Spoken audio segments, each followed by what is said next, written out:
নমস্কার বন্ধুরা, আমি তনুশ্রী। আপনাদের দাঁতে কি হলুদ হলুদ পলি জমে গেছে? গুটকা বিড়ি খাওয়ার ফলে দাঁত কালো হয়ে গেছে?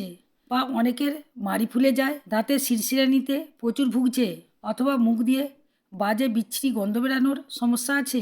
তাহলে আজকের ভিডিও শুধুমাত্র তাদের জন্য।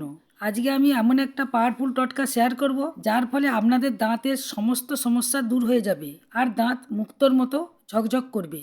তাহলে চলুন ভিডিওটা শুরু করি। এই রেমেডি তৈরি করার জন্য প্রথমেই আমি 1 চামচ হলুদ গুঁড়ো নিচ্ছি। এরপর নিয়ে নিচ্ছি লবণ। যতটা হলুদ নিয়েছি তার অর্ধেক নিয়েছি লবণ। খাবার লবণ দাঁতের শিরশিরানি ভাব দূর করে, দাঁতের মাড়ি মজবুত রাখে এবং ক্লিনের ক্ষেত্রেও খুবই উপযোগী। এবার নিয়ে নিতে হবে লেবু। লেবুর মধ্যে থাকে ভিটামিন সি, তাই যাদের মাড়ি ফুলে যায়, মাড়ি দিয়ে রক্ত পড়ে বা মাড়ির মধ্যে ইনফেকশান থাকে, সেই সব সমস্যা দূর করে দেয়। নিয়ে নিচ্ছি সাদা কলগেট। আপনারা যে কোনো ধরনের টুথপেস্ট নিতে পারেন।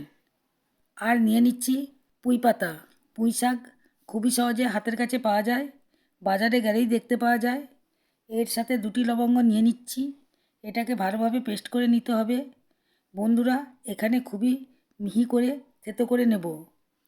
পুঁই শাকের মধ্যে বিজল পদার্থ থাকে, সেই বিজল পদার্থ দাঁতের মধ্যে লেগে থাকা কালো ও হলুদ দাগকে সহজেই উঠিয়ে দেয়, তাই এখানে পুঁই শাকের ইউজ করা হচ্ছে।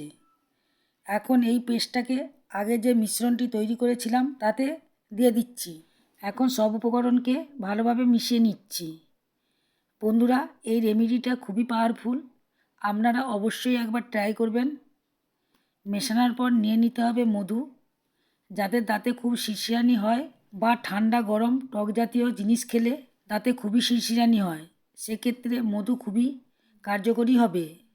সবগুলি জিনিসকে ভালোভাবে মিশিয়ে নিচ্ছি। বন্ধুরা, এই রেমেডিটা একবার ট্রাই করবেন, তাহলে দেখবেন দাঁতের ব্যথা, পোকা, দুর্গন্ধ সবই দূর হয়ে যাবে। দেখুন বন্ধুরা, এই মিশ্রণ টটকাটি তৈরি হয়ে গেছে।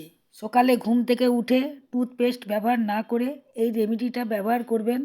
আর যাদের দাঁতে স্পাইরিয়া আছে, দাঁতের মাড়ি থেকে রক্ত বেরোয়, তারা আঙুলের সাহায্যে মাজবেন। এটা যে শুধু দাঁতকে পরিষ্কার করবে তা নয়, এই মিশ্রণটি ঔষধের মতো কাজ করবে। এটা অ্যাপ্লাই করার পর কুলকুচি করে মুখ ধুয়ে ফেলুন। যাদের দাঁতের সমস্যা আছে তারা উষ্ণ গরম জলে দাঁত ধুয়ে ফেলবেন, সেক্ষেত্রে খুবই আরাম পাবেন। বন্ধুরা, যদি নিয়মিত 2বার করে দাঁত মাজেন তাহলে দাঁত মুক্তোর মতো ঝকঝক করবে আর দাঁতের মধ্যে যে সব সমস্যা আছে সব দূর হয়ে যাবে। যাদের মুখ থেকে দুর্গন্ধ বেরোচ্ছে তারা 2টি লবঙ্গ ও 1টি এলাচ নেবেন। এগুলিকে দাঁতের মাঝখানে দিয়ে চিবোতে থাকবেন, তাহলে মুখের দুর্গন্ধ দূর হয়ে যাবে। আপনারা দিনে 1বার হলেও ব্যবহার করবেন, তাহলে দুর্দান্ত রেজাল্ট পাবেন। আজকে এই পর্যন্ত। ভিডিও দেখার জন্য অসংখ্য ধন্যবাদ।